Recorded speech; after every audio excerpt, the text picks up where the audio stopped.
Shavua Tov, a gute Woche, a gut Chodesh, and a ksiva v'chsima teva, and a shono teva umsuko, lonu ulchol Yisrael. We are now entering the month of Elul. And in order to go through the month of Elul, we have to know about the Melech Basadeh. The Rebbe would speak about Melech Basadeh almost every year. And the reason for that is because that's what the month of Elul is all about. We shouldn't think that the month of Elul is only the sounding of the shofar. We say extra tilim. And although on the difficult part of Elul, the difficult part of Elul means Elul reminds us, and we have to make a calculation, and we have to prepare for the din and mishpat of Rosh Hashanah. But the Melech Basadeh has a different dimension of Elul, has a dimension of mercy, of benevolence, of goodness, of kindness, that each person can be the beneficiary of if he takes advantage of what Elul is all about. But before we get to the month of Elul, there is something we wanted to talk to you about last week. For whatever reason, it didn't come out. So let's start. In our parsha, last week, in the parsha of Akev, there is a pasuk that stands out and has a great message for human relationships. In the pasuk it says, "V'yodato im levavecha," and the pasuk really doesn't have a connection to what it said before or to what it said after, but it seems that the tailor put it in with the word v'yodato. You should know that this is not a simple matter. This is something you should pay attention to. V'yodato im levavecha, it should reach your heart. Ki kasher yiyaseh rishas b'nei Hashem elekecha miyasereko. Just like a person rebukes his son, admonishes his son when the son does something wrong, Hashem elekecha miyasereko, Almighty God admonishes you. Just like a father admonishes his son, like a father rebukes the son. What is the Torah telling us that? First of all, maybe we can figure it out ourselves. God is our Father. So it could be even more. God is our Father, Avinu Malkeinu. So what is the chiddush? What is the novelty that the Torah is telling us? We will return to that in a moment. But first, our customary story. The story was told by the Rebbe's masker, Rabbi Yehuda Leib Geroner, Zichreinu Livrocho. And it took place when the Rebbe was in Beis Yisrael, in Beth Israel Hospital. And there was one of the doctors who took care of the Rebbe, who his mother was, for whatever reason, she was angry with God. And because of that, she wrote a will, and she had a considerable amount of money, and that the will should go to a certain church. It bothered this doctor a lot that his mother did that. On top of that, she was now in a coma, and the doctor wanted a blessing. So since he was one of the Rebbe's doctors, mentioned before, this was the time when the Rebbe was in Beis Yisrael Hospital, in Beth Israel Hospital. When he went in to see the Rebbe, he told the Rebbe the story about his mother, and he asked for a double bracha. He asked for a bracha that his mother should recuperate, should have a refuah shlema, and that she should abandon the idea of living over, of leaving her will and her money to a church. And that's what he did. He asked the Rebbe for a bracha for these two things. Later he went to visit his mother. And his mother opened her eyes, and she started talking again. And what she said when she started talking is that she wants to go back to Judaism. So the doctor saw here that both brachas that he asked from the Rebbe, were fulfilled. His mother started talking, and what did she say? She said that she wants to make her way back to Judaism. And indeed, the tzavor was changed, and the will was changed, and did not go to the church. Mentioned before, the story was told by the Rebbe secretary, Rabbi Yehuda Leib Groner, Zichreinei Livrocha. On this pasuk, V'yodaita im levavecha, there is a deep teaching in this pasuk. V'yodaita, you have to know.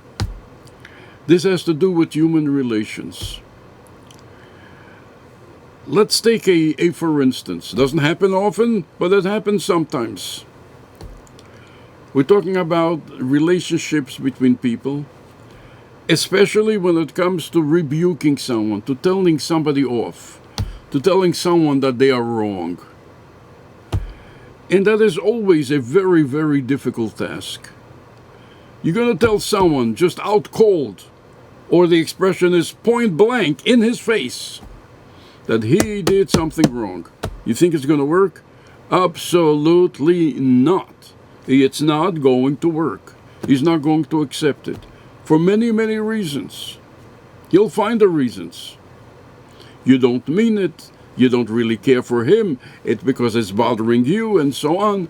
It's not going to work. Now we see our friend is doing something wrong. And we want to make sure that he doesn't do it. So we have to do a lot of homework. How do we do it in a way that it should be accepted? Whether it's a friend, a spouse, a child, anyone. How do we do it in a way it should be accepted? Let's take it for instance. Doesn't happen that often, but it happens sometimes. Two people talk in the middle of davening. The whole shul is quiet. The whole shul davens well. Baruch Hashem, in most shuls people daven. But it happens to people, they talk all the time. And everybody screams, shh! Does it work? Absolutely not. To prove it, next Shabbos is the same thing, and next Shabbos is the same thing, and it doesn't help. Now, not in all cases. Let's take the position of the person who's talking in the middle of davening. What's happening here?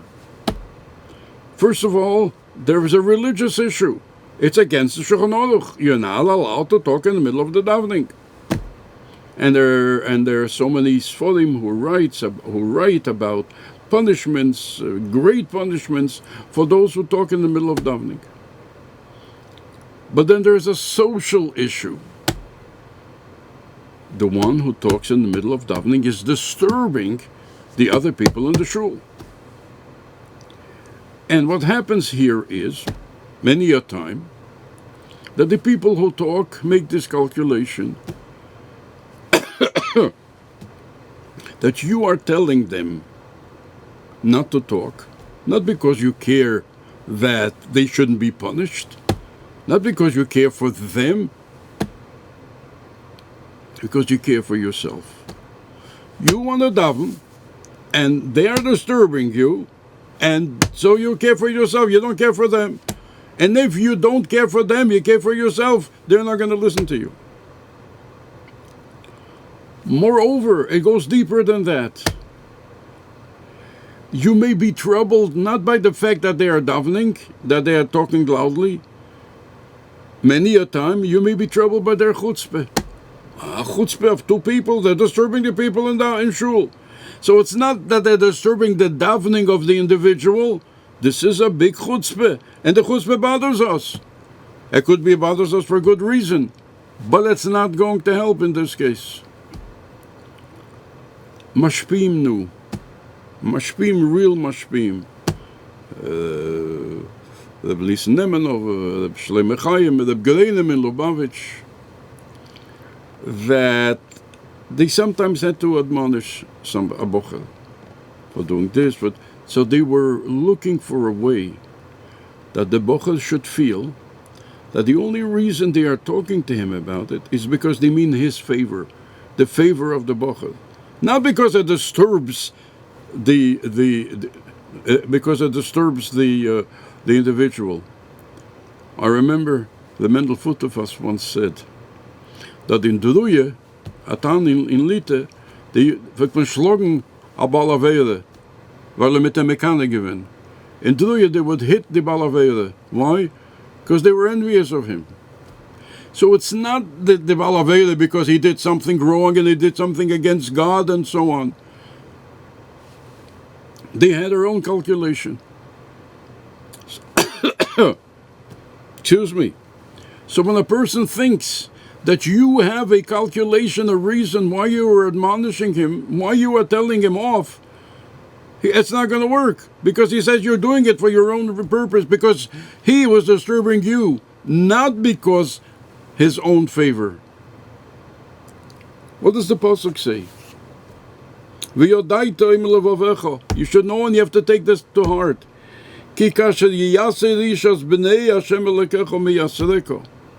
It's like a father who rebukes a child. And the father doesn't have any personal reason in that he does it because he doesn't like the behavior of the child. The behavior of the child disturbs him, disturbs his mother. Then it doesn't work. The father only cares for the child. His love for the child is, and he sees that the child is not doing the right thing, so he tells him. But it's only out of the love of the child, because he only wants the goodness and he only wants the benefit of the child. So therefore, if we are going to ever succeed in having influence on anyone else, it's only if we make them feel, and it should be that way, that we care only for them. Not because it's disturbing us. As much as it is disturbing us, then it's not going to work. Then we're doing it for ourselves and it doesn't work. We're doing it because it's not good for them. And this is what the pasuk wants to tell us. Rabbi say, concerning what we mentioned before, Melech Basadeh, it's in the parasha of the A. That Maimer of the Alter Rebbe of Melech Basadeh, this is my father's Likutei Torah, and it's a learned Likutei Torah, all torn because my father would use the Likutei Torah. The Rebbe draws our attention that this Maimer is in the A. It's not in Shoftim.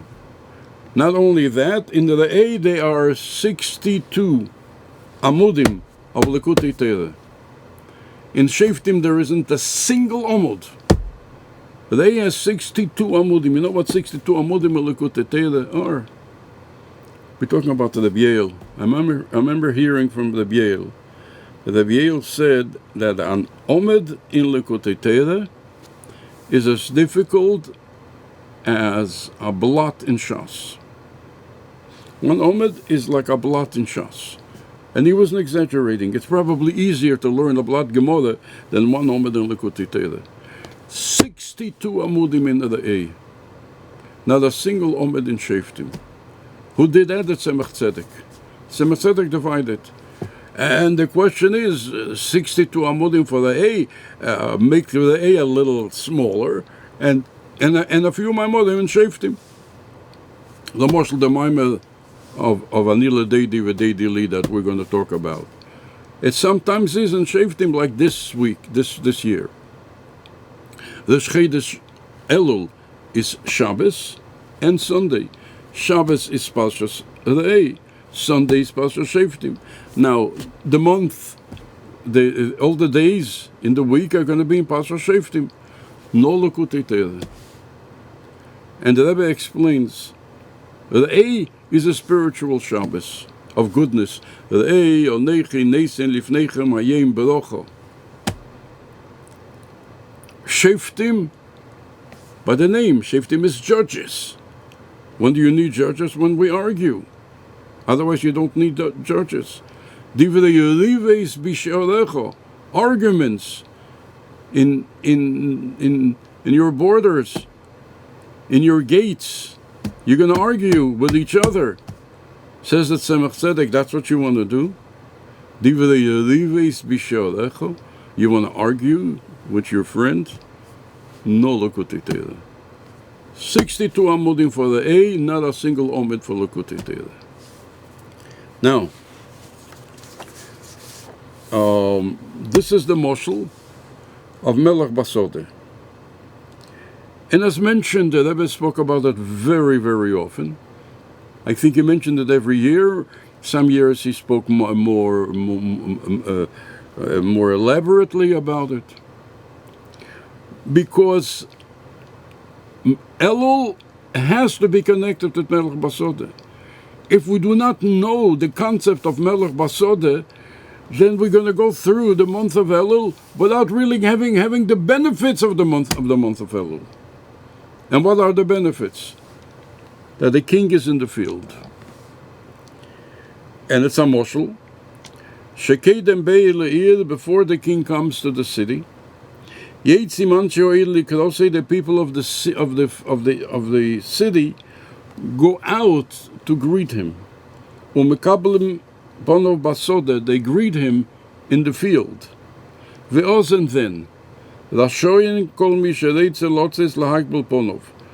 Then they are allowed, and the previous Rebbe adds that they are allowed, and they have the ability to go over to the king. Lahakbil ponov, to greet him. He greets everybody amicably. And shows everybody a smiling face. And you probably heard from me before that Rebbe would say when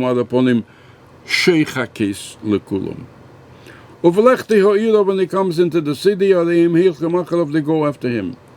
When he comes to the Heichal Malchusei, that is to his royal palace, you go in only with permission. You need an appointment. You need a rendezvous. You can't just knock on the door and say, here I am, I want to see the king. It doesn't work that way, as we know. And even with that, those who can make an appointment are only the select people. The select individuals. They can get an appointment. Most people cannot get an appointment with the king.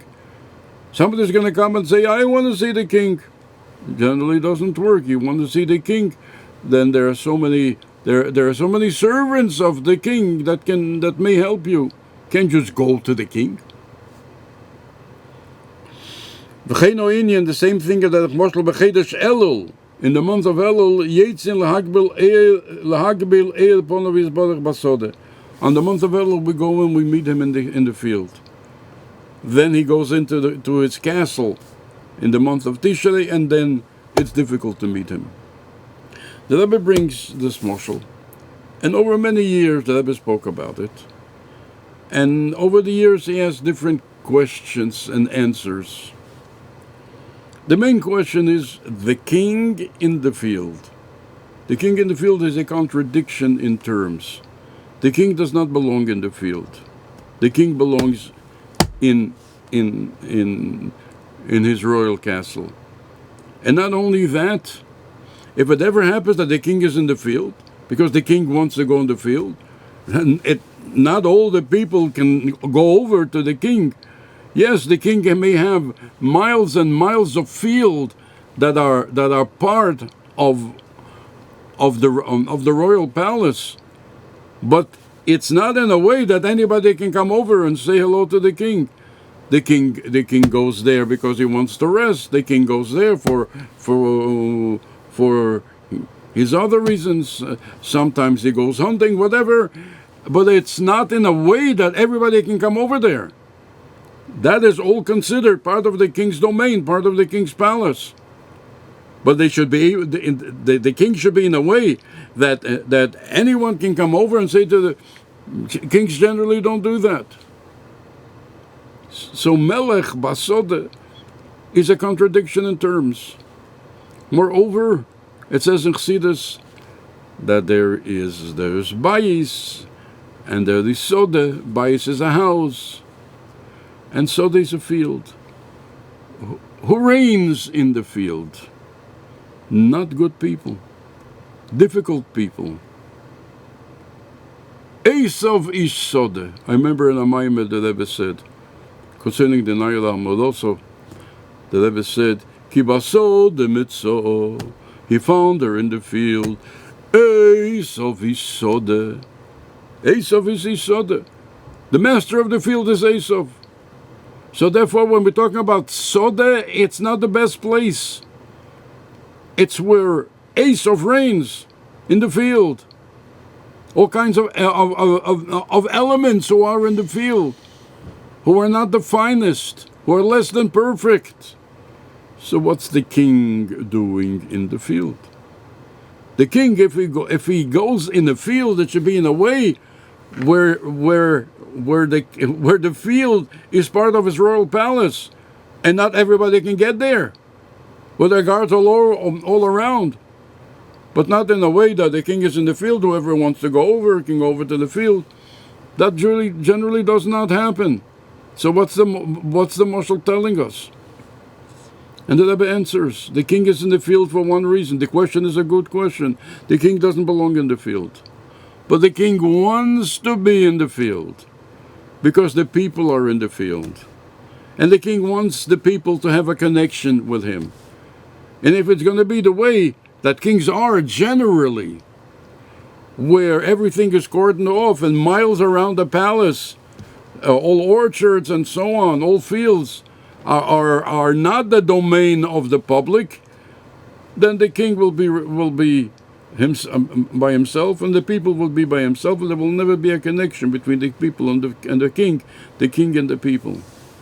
But here we're talking about a king that wants to see the people. So what does he do? He goes into the field where the people are, where the undesirable elements are there, and that's where the king goes, so that everyone should be able to go over to the king. And here the Rebbe makes a few observations, and the Rebbe said that Yetzin Anshe Ha'ir L'Krosei. There's one thing you have to do. You have to leave. You have to leave the comfort of your own house and go out to see the king. Now, one is going to say, now, the king wants to be in the field. That's his thing. Who am I to tell the king what to do? But I am not comfortable in the field. I am more comfortable in my living room, where I can kick off my shoes and I can lie down on my couch and relax. And if I want a cup of coffee, I can go and get myself a cup of coffee. All of these things are not available to me in the field. There I have to stand, I have to push sometimes, wait. The king wants to be in the field, that's his thing. I'm staying home and I'm relaxing. And then there will never be a connection between the person and the field. So what the Rebbe says, what does it say here? The people have to leave their comfort zone and to go out and greet the king. So we have to do that. We have to go out of our own comfort zone, says the Rebbe, to meet the king. And as mentioned, there is a great chidush by the Rebbe in this whole concept of the king in the field. All the Rebbe spoke about the king in the field. The Alter Rebbe, the Mittel Rebbe, the Tzemach Tzedek, the Rebbe Marash, the Rebbe Nishmaseit, the previous Rebbe, and so on. No one mentioned Bakoshas Tzrochov, that you can ask the king for someone. As a matter of fact, in all my modim, what we see is that the people are so awe-inspired by the king. All they want is that the king should accept them as one of their subjects. And this is, it's even explained that what it says here, is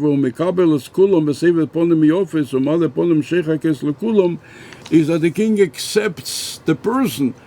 The person comes and he says, Adeni HaMelech, Your Majesty, I want to serve you. I am here as one of your servants. The king could take a good look at him and say, you, with everything you did last year, come back next year. The king doesn't say that. Which means he accepts everyone. And when a person stands and he salutes the king nods to him and smiles to him.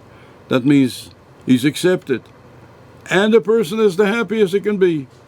He was accepted by the king as one of his soldiers, as one of his subjects. Does he ask the king for someone? It says even in Chassidus, they're too awe-inspired to do that. They don't ask for anything. All they want is to be B'kabel Ponov, is to greet the king. Comes the Rebbe in our generation.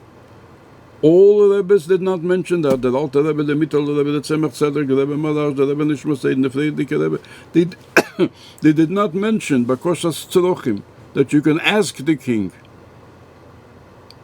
for anything. Excuse me. Halomes v'esterim.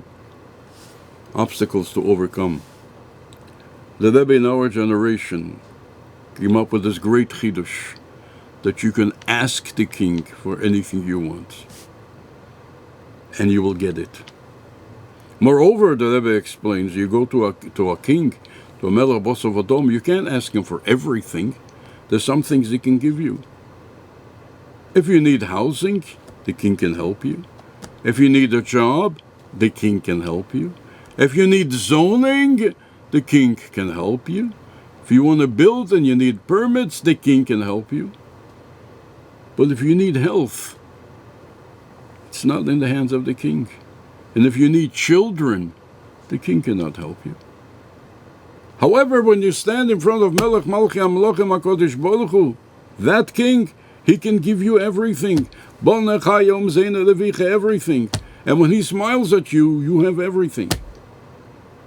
And the Rebbe says that in the month of Elul, we have a chance to go over to Almighty God and ask Him for a good year, for Aksiv Achsim Ateva, for Hashanah Teva Umsukkah.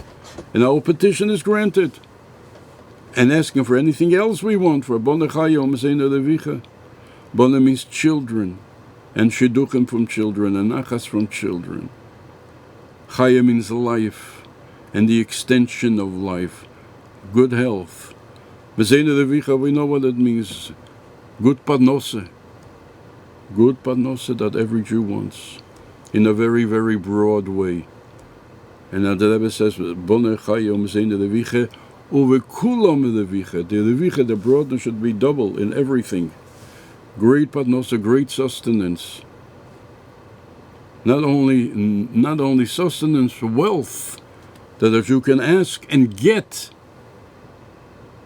in the month of Elul. If he gets out of his comfort zone and he goes to see the king, these are all the benefits that he can get. Therefore, it is so important for us to know ourselves and to relay this message to our children, to our Talmidim, to our friends, that we can go and see the king, and the king will greet us, and he will take our petition and fulfill our petition, and give each Jew what he's asking for. Of Kulam Levicha. The Rebbe also asks that when we are asking the king, we shouldn't ask him only for things that are important to us. Yes, we should ask those also. We should also not forget on the most inner matter, on